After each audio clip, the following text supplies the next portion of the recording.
What's up? This is Jordan Gray from Half Lit and DopelivenTV. Hey, this your boy Don Ritchie representing the Midwest 219 Stand Up. Hey, what's up, y'all? It's Lamar Tate. This is your girl, Monifa. Hey, what up? It's your man, Dave Hollister from Blackstreet. You know what this is right here. This Trigger Trench in the building. Hey, what's up, y'all? This is your boy, Jason Weaver. And whenever I'm back home in the Chi, I'm checking out Dope Living TV. Hey, it's your girl, Adina Howard, and you're watching Dope Living TV, live with Greg Gray and the crew.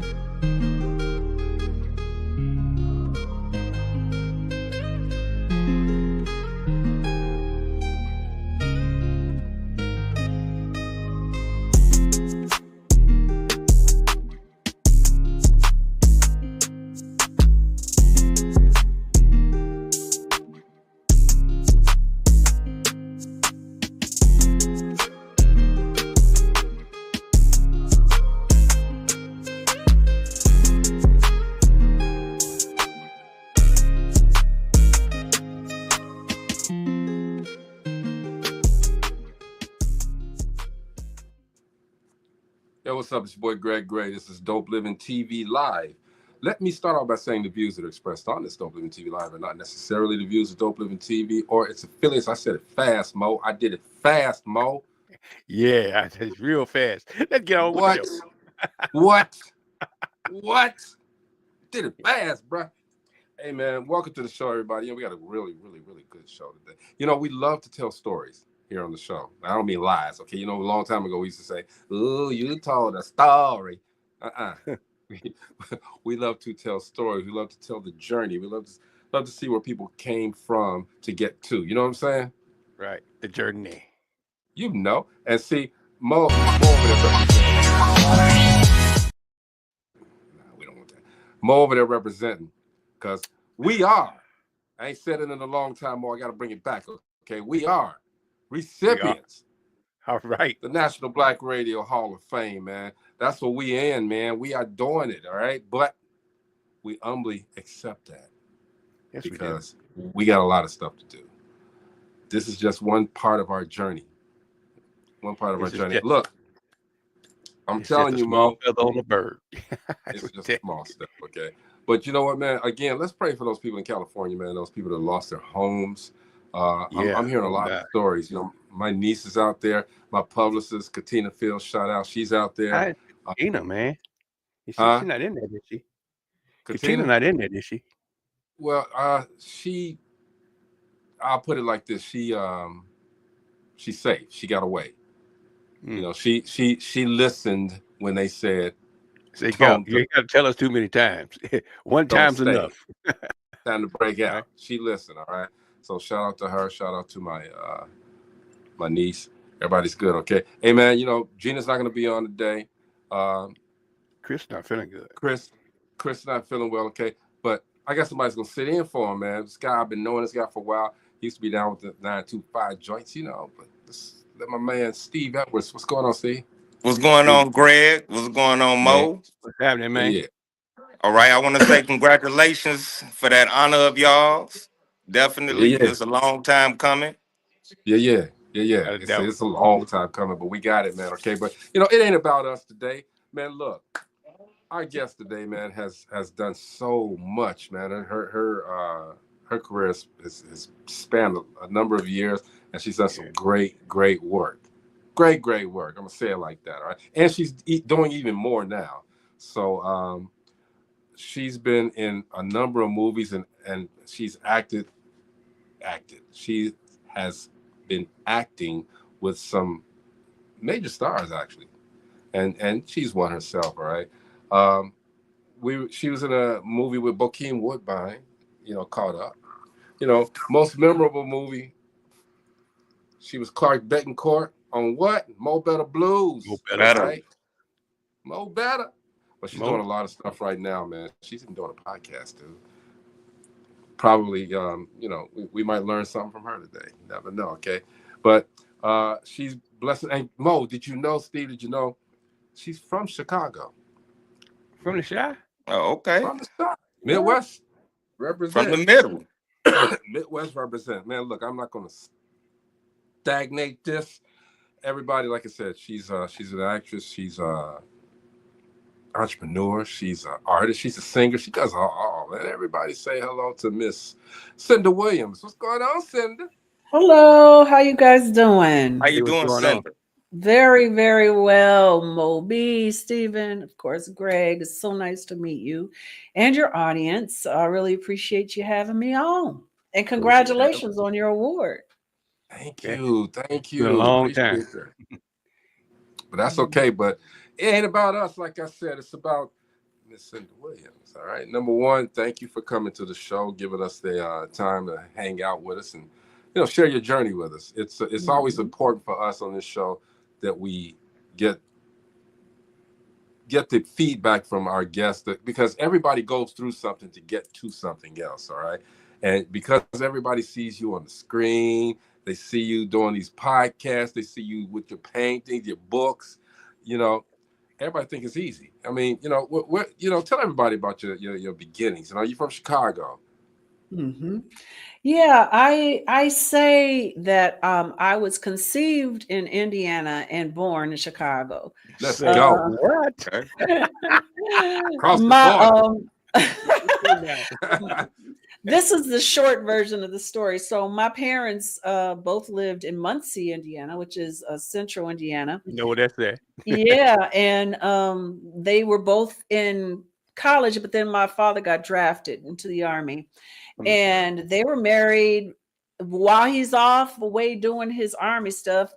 My mom was pregnant with me. Now they both were going to Ball State University, and she ended up getting kicked out of school because marrying him was against the law.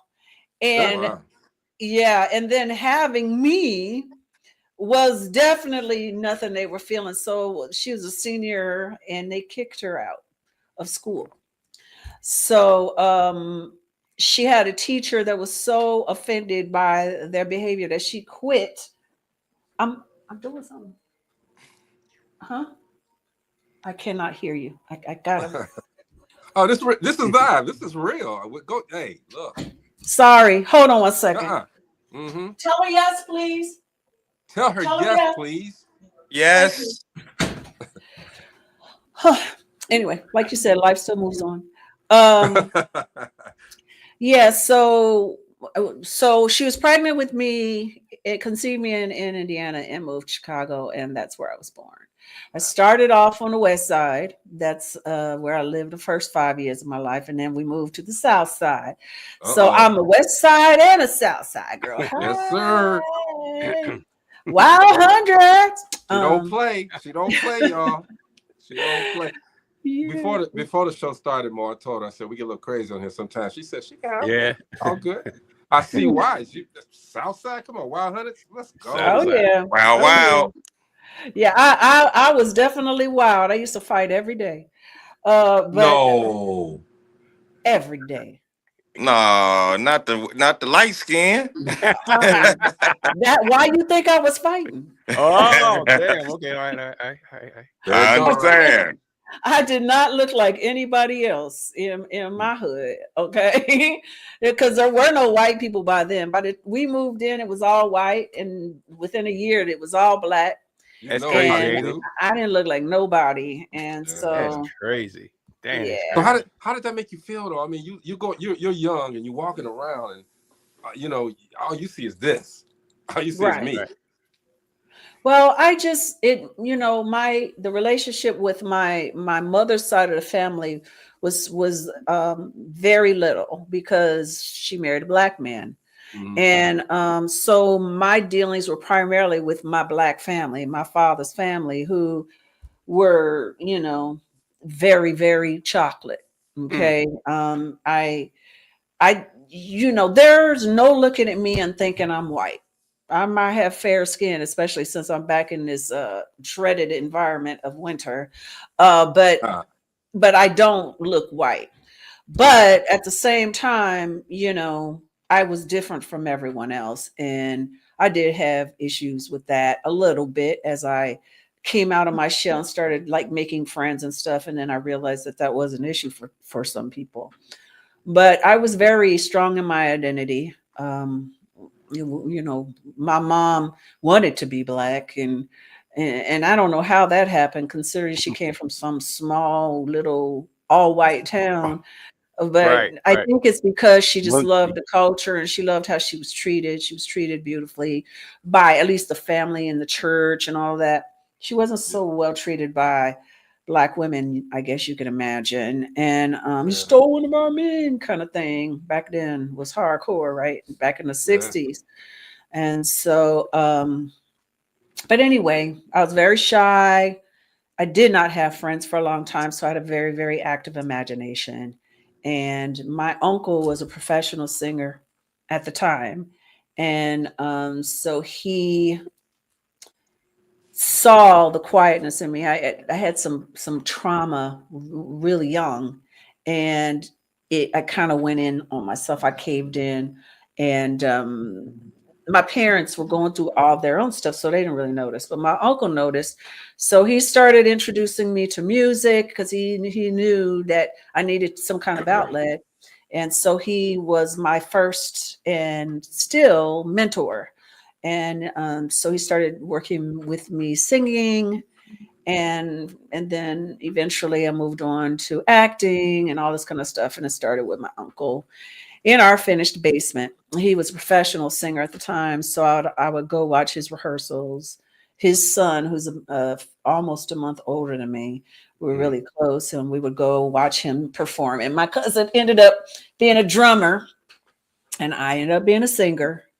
And when you're in public schools, you eventually start doing, if you're a singer, you're gonna act in the plays, you're gonna be in musicals, and so that opened that door through school and stuff. And it just, I'd never ever thought about, considered any other life. Yeah. I And you always do knew. and you did it though. I mean, and see, coming from where we're from, the Midwest, I'll put it like that. It's hard. It is hard to eke out a career in entertainment. It is hard. All right. Well, I didn't But do it here, that's for sure. but to get Because I even to get out though, even to get out. I never even considered that. It wasn't even in my thought processes that I wasn't going to go to New York. Especially when I started going, hi Bella. I started going to casting directors when I was in college. I was a theater major at Ball State. I ended up going there. And I started going to auditions, and all the casting directors told me, you'll never work here. You will not work in Chicago. You don't fit into this market. You don't look black enough. You're not white. You don't speak Spanish. So nobody knows where you are. You got to leave. No lane for you. No lane. At that time, there was no lane. Yeah, make your There own wasn't lane. no cute little light-skinned girls in commercials, unless they were Hispanic. There just wasn't anybody looking like me in this region. So everybody told me, you're really good, but you need to get the heck up out of here if you want to work. So that was my plan. I decided by my sophomore year in college, I was going to move to New York City. I didn't want to move to LA. I'd been both places, and I'm more of a city girl, obviously, coming from Chicago. And I preferred the lifestyle of New York, and I wanted to do Broadway because that's what I thought I was going to do. I had no desire nor intention to do movies. I didn't watch movies hardly. I was movie illiterate because I was always acting myself. I was always singing. I was always acting. I was always writing my own stuff. Yeah. If I knew any music, it was the music my uncle introduced me to. I had very eclectic taste, listened to all different kind of styles, but I was singing gospel. But I was singing gospel like no other gospel singer. And then sing like gospel singers. I sound like a jazz singer singing gospel. So there were people that hated my guts. They thought it was terrible. They hated my voice. And there were a few that could get past the runs and appreciate me for who I was. But musical theater was more my lane. And that's what I ended up doing. And so moved to New York City thinking I'm going to be on Broadway. I was ready. I knew how to dance, sing, act. And I was working like everybody does in restaurants. And all these people came to me and they were like, "You gonna audition for Spike Lee's new movie?" And I'm like, "No, why not?" Because I don't know nothing about acting in nobody's movies. I'm a stage actress. Stage, right? Yeah. Yeah, I'm a stage actress. That's what I do. I'm a Broadway singer. I'm gonna do Broadway. And they're like, "Oh, that don't make no sense. You'll be perfect for this role." And after about 7 different people that had no connection said this to me, I was like, well, maybe this is God. And so they gave me the backstage, which had all the audition information. And I just said, I told my boss, they knew what I did. I said, I'm going to go try to audition. They're like, okay. And so I went down. I went down to, down in Soho, I think it was. It wasn't at 40 Acres at this point. I don't think we were auditioning at 40 Acres. We were in Manhattan. And I went there to the casting office. And long story short, ended up sitting there for hours. I was sitting, I got there at 8 o'clock in the morning because that's what time they said they would be there. And it happened to be a casting office, meaning there were multiple casting directors there in the round. And I was sitting in the middle on this round couch and I leaning up against this thing and reading a book for hours and waiting. And all these different casting directors were coming out and they were like, "Who are you? And who are you here for?" And I'm like, "I'm here to see Robbie Reed for a Love Supreme," because that's what it was called at the time. And whatever. And so they're like, "Are you okay? Are you need anything?" No, I got my water bottle. I got, I got my book. I'm cool. So when Robbie came in, I guess she got like a bunch of different casting directors was like, "Give that girl a shot. Give her a shot." And Robbie at that time, Robbie was she was it. Not yet. No. This was like the beginning for Robbie. This was the beginning for Robbie. This is just like so many people that were involved with this project. None of us were much of anything yet. Denzel was, Denzel was, Wesley was a little bit, Spike Lee was, but everybody else involved was just kind of really getting their feet in there. Giancarlo was Broadway. Wesley was Broadway. Bill, well, you helped her. You helped her become who she is when she saw it in you. Well, thank you. I don't know if she sees it that way, but she's cool. We cool. But anyway, long story short, she's like, "Come on in, audition." That was my first of 6 auditions over 6 weeks. And I got that movie. So that began a completely different lifestyle and a different path that I had intended and loved it. I love doing film. And it opened up a lot of doors. I had a lot of roadblocks. Now I can talk a little bit more openly about this stuff because of all the changes in the business. But all the horror stories are true. And I was a little church girl from Muncie, Indiana, and I was not trying to do what they wanted you to do. So that you can say it on here. Too much progress for me. Say whatever you want on here. It's understandable. Yeah. I mean, I'm not a basher. I don't like talking about folks and bad things that the people that are that people know, that are people's heroes. Yeah. But I had a lot of bad experience with some very well-known people, and it stopped my career from it because of your looks, what it could be. Was it because of your looks? Because you're grown now. It was that, and it was my anatomy. I'm a woman. And was it what your actions wouldn't be? Things you wouldn't do? Yes, things I would not do. Wow. Things I would not do. And that was the expectation. If you're going to be involved here, you got to do that, or you got to do this. And, I had an actual director.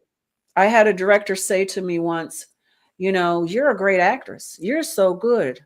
But this other actor who might be mediocre is a freak.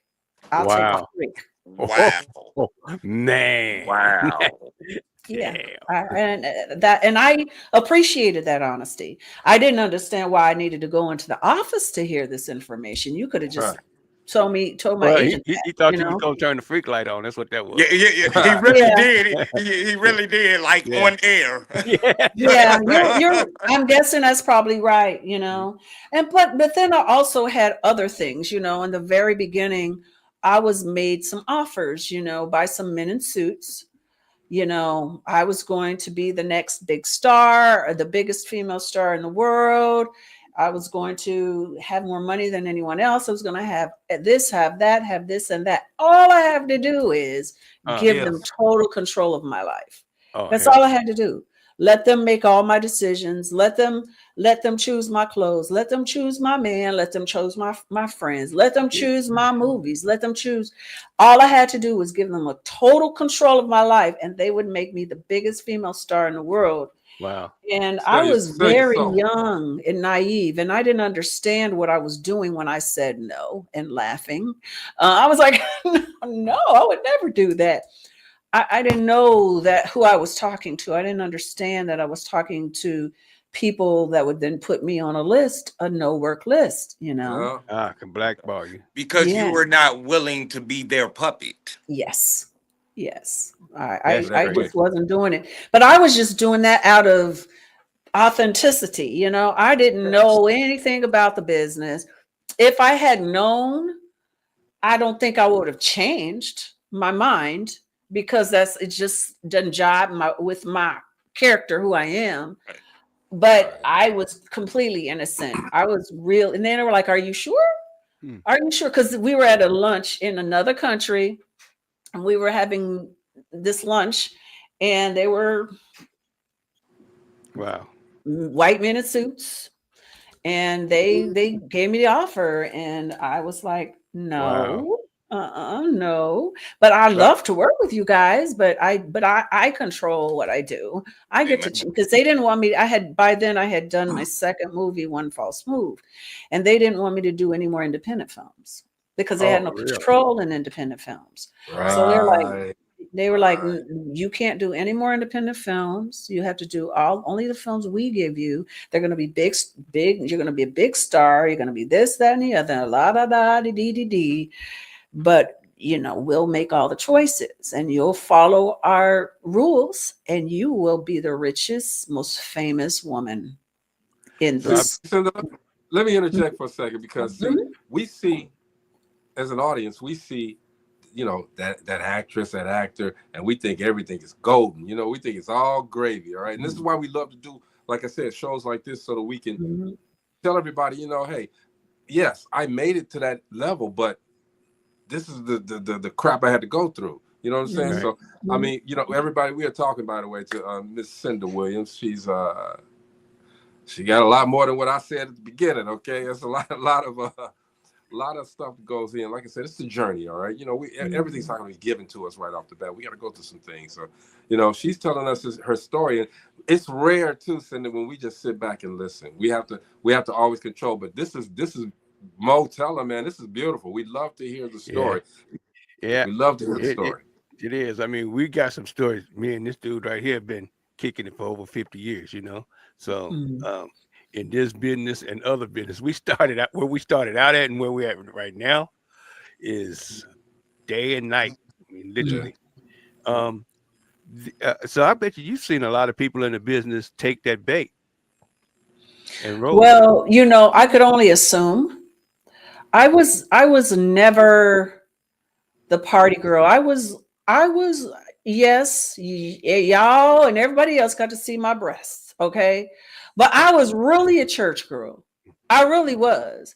As a matter of fact, I asked permission when I found out there was nudity. I called my grandfather, who was my pastor, and asked him, because I didn't know. When she told me there was nudity, I was like, you know, I'm a virgin, by the way. I ain't nobody ever seen this body, ever. No man. Okay. And you gonna tell me, and like I said, I wasn't a movie goer, so I really wasn't used to the thought of the big screen. It really didn't even until I was sitting there looking at my breasts swaying in the air, I did not think about The world. seeing that. The You world. know, I'm over here embarrassed, man. I mean, cause it's on a 100-foot screen, right? yes, it's insane to see that. I am so sorry. I loved it as a young gentleman. It was one of my favorite parts of the movie. Tracks on. And I am sorry to say this, but we have to be honest. we wasn't even gonna bring that stuff up either. But I mean, no, but it's real. You know, that's one thing that I am. I'm real. For sure. And you know, when I talked to my grandfather about it on the phone, because I called him, she let me use her phone, and he said, "Well, what is your skill set? What do you do?" I said, "I'm an actress and a singer and a dancer." He goes, "Uh-huh." And is that what this is? Is it gratuitous? I said, "Ask her, is it gratuitous?"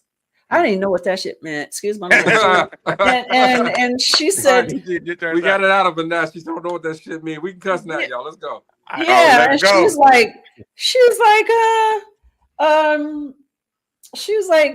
that just means it's for nothing. She goes, "No, it's very important to the movie. It's a part of the storytelling." And so I told him that. He was like, "Then I don't understand the question. This is what you do. This is the part of it." So I was like, "Okay, I'm auditioning." I just really didn't know what I was getting myself into. It was insane. You had to do that while you auditioned? No, it wasn't until we were shooting it, but I went through a whole lot of stuff. Let's just put it this way. I became an expert at that. You know what I mean? I became the expert at that. And in other movies, when I had to do it, I was usually the one choreographing the scene to make other actors feel comfortable, especially the men, because at that point, there weren't a whole lot of love scenes with Black couples. That wasn't a thing. That's true. And so men, like when I worked with Bokeem Woodbine on Caught Up, that baby boy was terrified. You know what I mean? He was so scared. And I dealt with that multiple times because in the beginning, you know, when you first starting out, unless you get really lucky really fast, you're going to do the same kind of stuff. You know what I mean? I was lucky with a few things, but you know, I was the pretty naked ingenue in a few movies. And so since there were love scenes, I often ended up being the one that was coaching the other person through it, because that first movie got me prepped. You know, it got me ready to know what to do, how to do it, all the things not to do.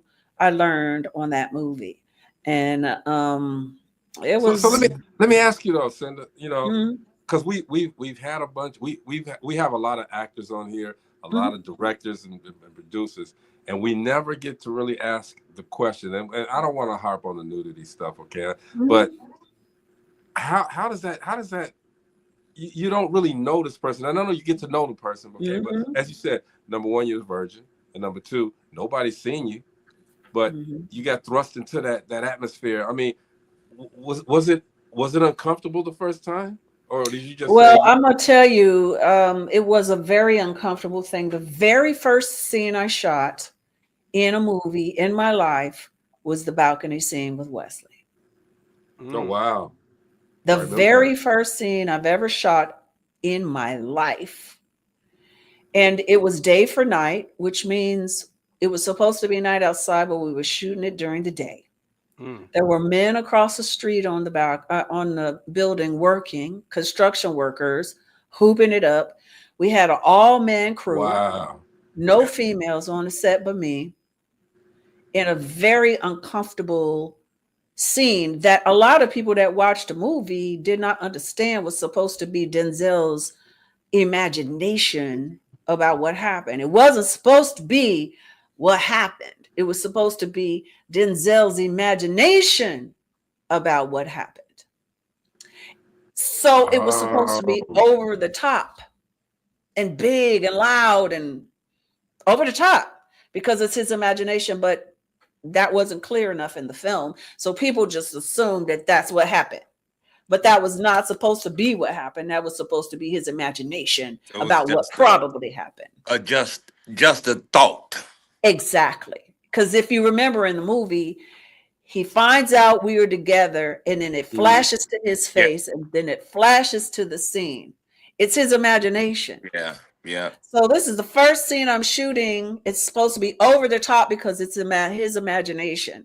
Right. So that was a really fast way of getting me into the position of learning very quickly how to protect myself in those circumstances, how to be in control of my part of it, because I wasn't in that first scene. It was difficult. And honestly, that whole movie, I was such a baby. I think I was 23.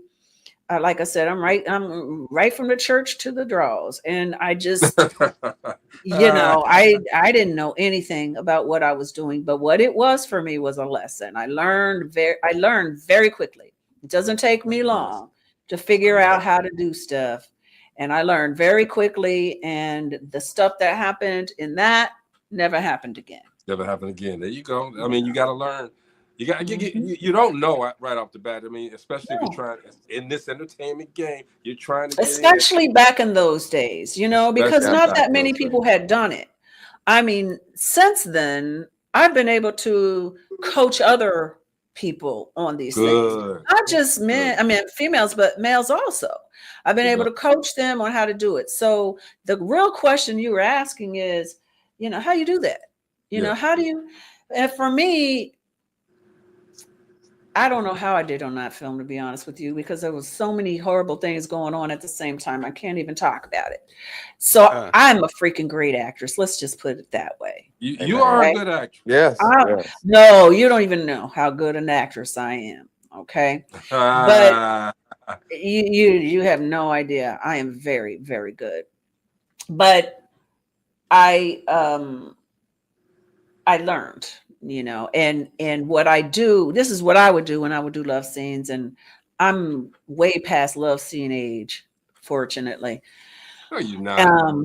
Yeah, unless you gonna pay me tons of dollars and it's Academy Award material, I'm not showing nobody nothing no more. Those days are over. Okay. I'm trying to get people to look at my face and listen to my words. I'm tired of looking at my boobs. That will never go away as long as I'm alive, I'm sure, and until I'm like in my grave, because I'm gonna be fine till then. But you're gonna be fine after that. I'll be fine in. But no. Stupid. But stupid, John. What I do when I do those scenes, or when I did those scenes, is I imagine that whoever the person is, if it's a love scene, I imagine that they are the person that I'm in love with. Mm-hmm. I see my person, I see my person in them. That's where I let the feelings that I have for my person, I put into the scene. And so wait a minute. So you trying to tell me that when you did the love scene with old ugly ass Bokeem, you had the picture he was somebody else. Oh, damn. That's why you I will say this about Bokeem. See, for me, certain people are different.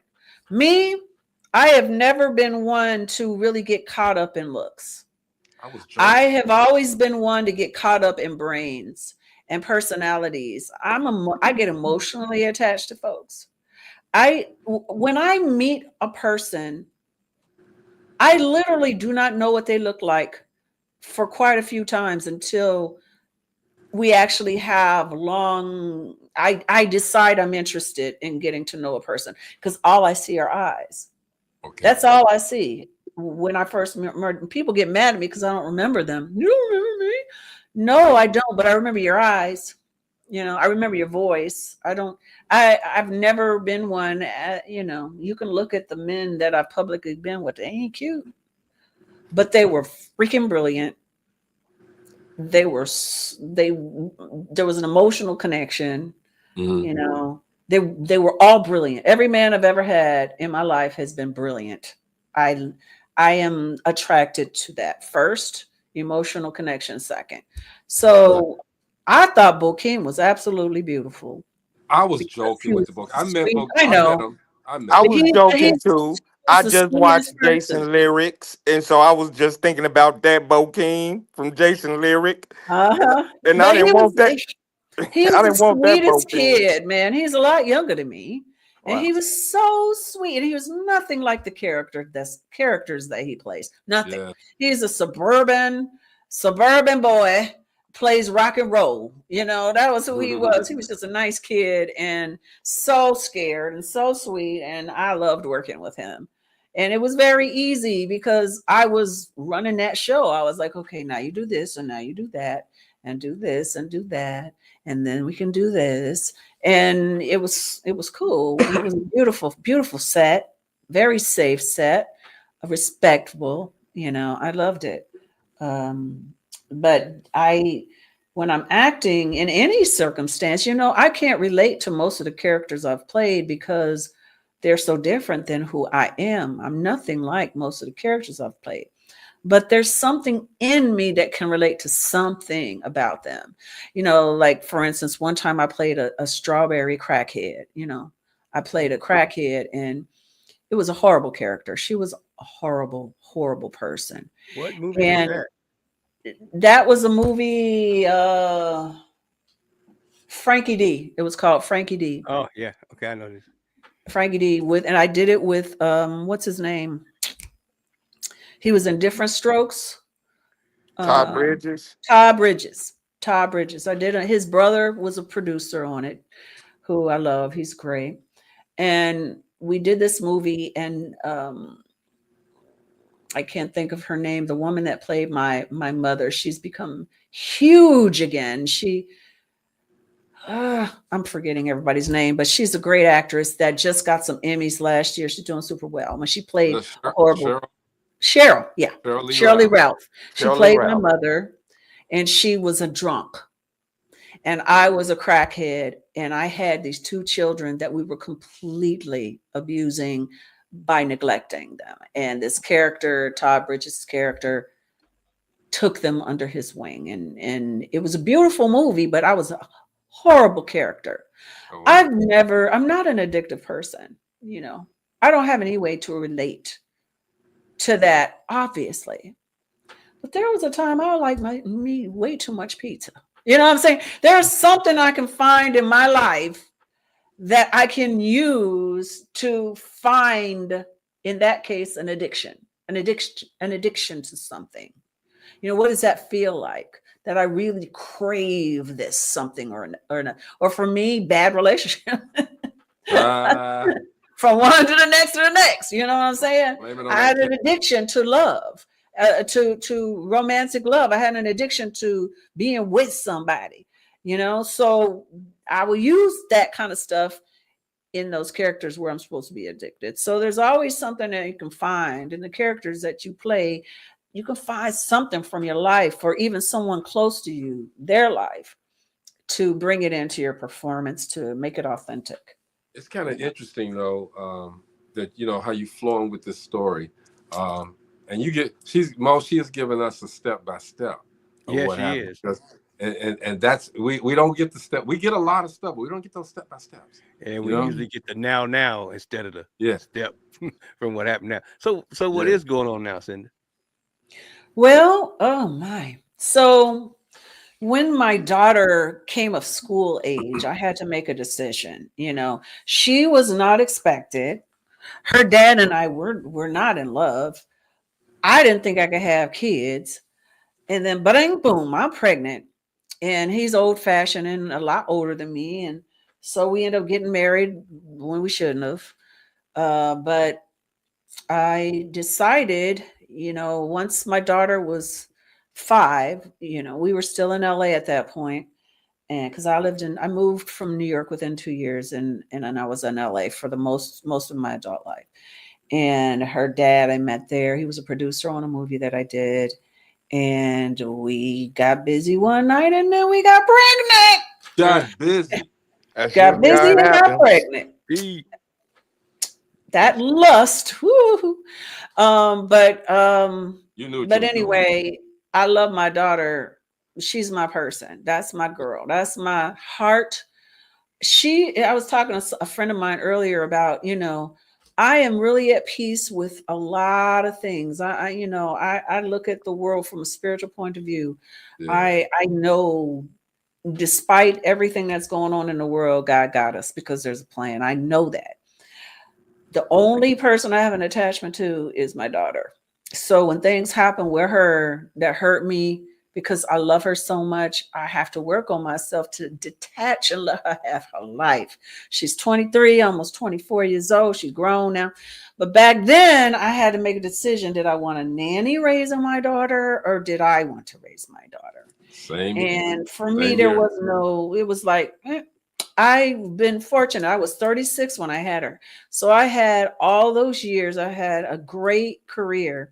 And I figured if that career was meant for me to come back to, it'd be there when I was ready to come back.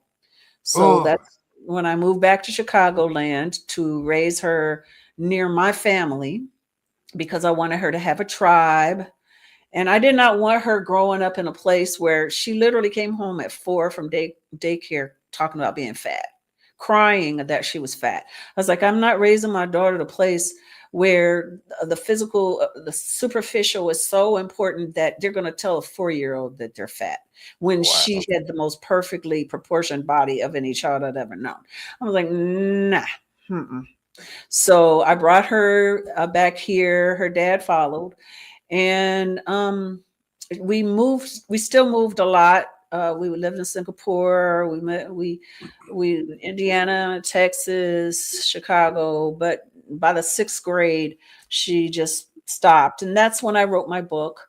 When she was in middle school, I wrote a self-help memoir. And that was a beautiful thing. And I have never regretted a moment of not working, steadily, because I was working very steadily. I was very fortunate. It might have been an independent world. It wasn't all on the level of some of the films I did early on, but I had a career. I made a living as an actor. You work with some of the best, though. You've worked with some of the best. So Yeah. independent or not, you got a good resume. Yeah, I was very fortunate. I've worked with some greats, and not just actors, but directors, producers. I've had, I had a very full career. I'll never quit. I'll never stop doing the stuff I love, which is sing. But now I'm more into the writing side. When I left LA, I came to Chicago. It wasn't what I thought it was going to be. I thought by now Chicago's got to have changed, and no, it was different. Yeah, there were people that look like me. There are people that look like me, but I wasn't in anybody's clique. I left Chicago before that world began. I left Chicago when I was a freshman in high school. So I didn't have the buddies from, I was supposed to go to Julian or Julian, whatever it's called. I was supposed to go there, and I ended up leaving before that happened, and all my childhood friends either moved away or whatever. So I didn't have the network in Chicago. So I thought I'd be able to get an agent, start working, and it just didn't happen that way. So I started, I did a few things. I have done a few things here, but I started writing, and then I started, I had someone that hired me. I was writing for someone for so little, but I was writing, and that started to give me samples, and then I started getting my stuff out there, and I still haven't gotten anything produced that I've written, but I've written a good 15 projects that are being pitched right now. You're waiting on. What are you waiting on? I'm not waiting on anything. It's the business that's the issue. We had COVID. I was right on the verge of getting a couple of things produced right when COVID happened, and then everything blew up with that. Because a few of the projects that I've written are very big budget projects, and they just weren't willing to give money for Black productions like that. Cynda, whenever they come about, I would love to audition for any one of those projects. Okay. All right. Well, there's a lot of stuff out there. We'll just see what breaks first, and And right now I'm still writing for other people. I didn't have much time to write for myself, but this year I met this guy, a comedian / filmmaker that was like, "Hey, what are you doing?" And I told him what I was doing. He was like, "Have you produced anything yet?" I was like, "No." And he's like, "Let's do it." I'm like, huh? He's like, "I got everything. I got all the film equipment. I do the editing." So I'm in the midst of editing my first short that I have written multiple. It's a television series that I want to do. So that's exciting to see someone acting out the things that I write finally. Your And thoughts. yeah, it's awesome and it's funny. And we just got to finish the edit. And we're really using that first thing. It's kind of like a pitch. It's like a trailer, although it's a whole little, 12-minute thing. It's It your has a pilot. It's exactly. And so I got that. And then I have multiple bigger projects that I'm working on. I got involved with something that I can't really speak about at this point, but it's an international project that I just started off as a Chicago point person. And now I'm one of the producers and I'm one of the writers on the movie that they're doing. I'm helping with the music. I actually sang on one of the songs. So I'm busy, and then I do all my little stuff like this. I've got my own live on Instagram. I have a panel show on YouTube with Doe Eyes TV. I do my little weekly talks, and my sister and I are going to do our own show. So, it's constant. And now I just have me to take care of. So I can do what I want to do. And I miss taking care of my child, and I miss taking care of my parents because they've both passed. But I'm so excited to learn how to take care of me. That's where I am. We went from A to Z, y'all. She told us everything. All right. That never happened. That has never happened.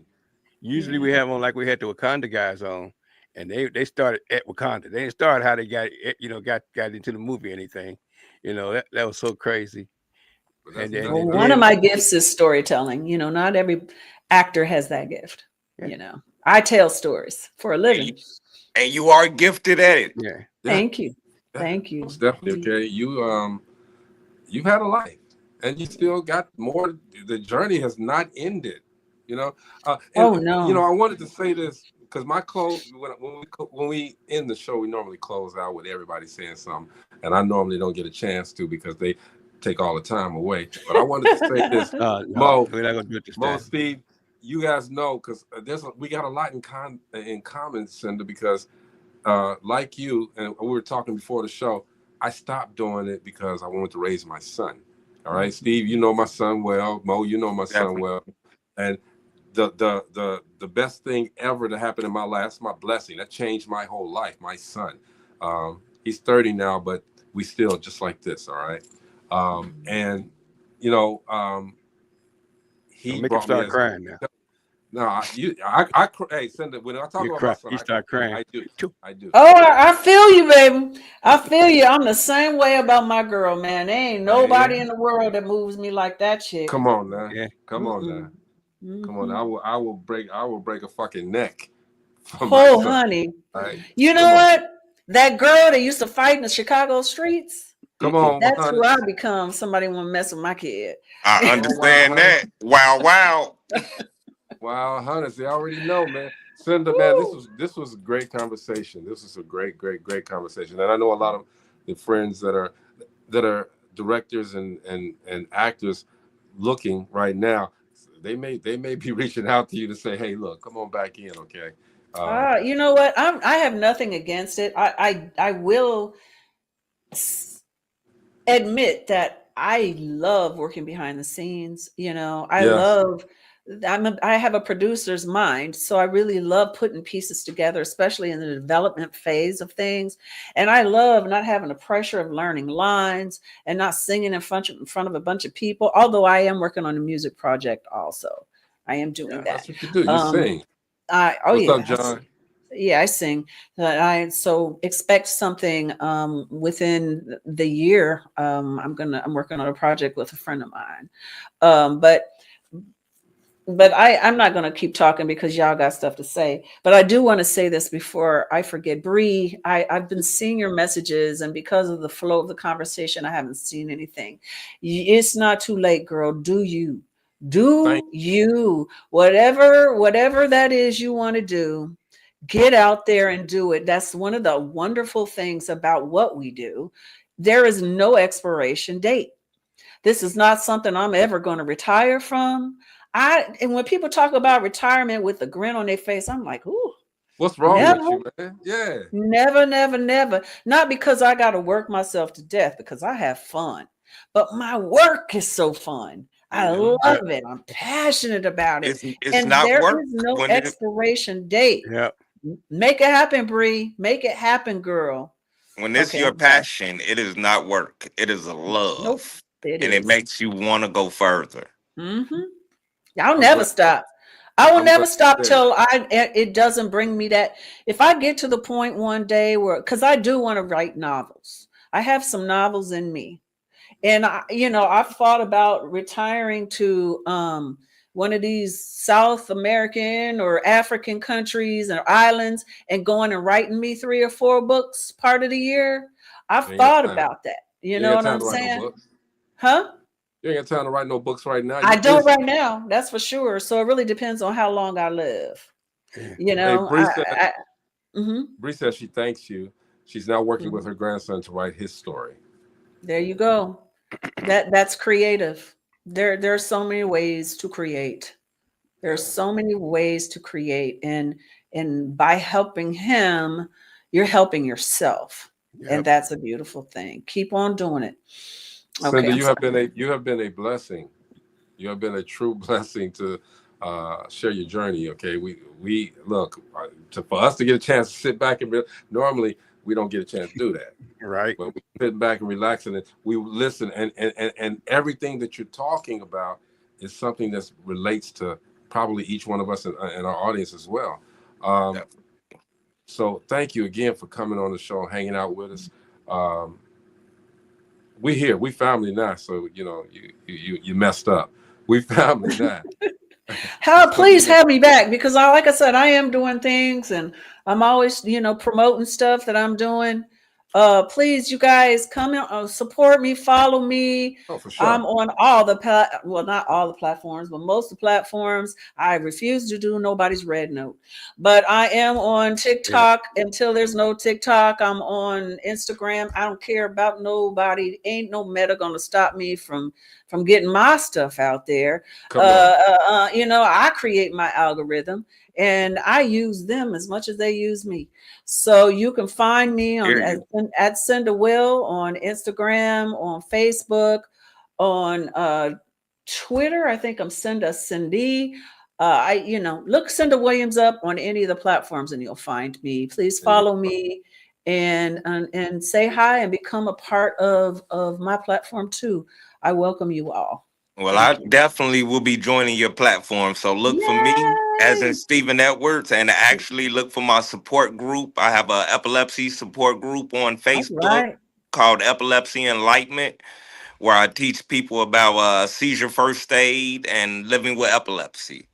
Well, I would love for you to talk to my niece, because my niece has it. And it's causing major issues for her. She hasn't been able to get her license because of it.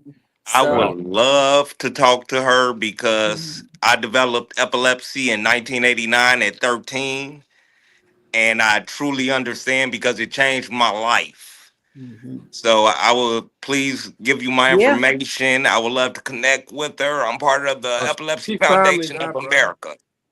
She was 13 also. See, I truly can help with her and her parents, because I understand how it can be, because I went through it. Okay. Well, thank you, Cynda Stephen. ain't going nowhere. I ain't gonna let her go nowhere. We locked. Okay, Cynda, if you got anything that you need us to put out here. You know, we can cut in the middle of the show. That's a great commercial, just like this real tea. This real. It is real. Yeah, spell RYL. Okay, it is real. We got a whole bunch of acronyms we can use with the real too, right? The real deal. What? It's real tasty. Okay, it's real time. Anyway, we y'all get some of the real tea. All right. Anyway, yes, Cynda, you ever need us, we're here. Thank you so much. I appreciate you guys, and keep on at it. And let me know when you want me back. I love talking, as you can see. And I don't just talk about my dang on self. As a matter of fact, I get tired of that. So I mean, you're so awesome.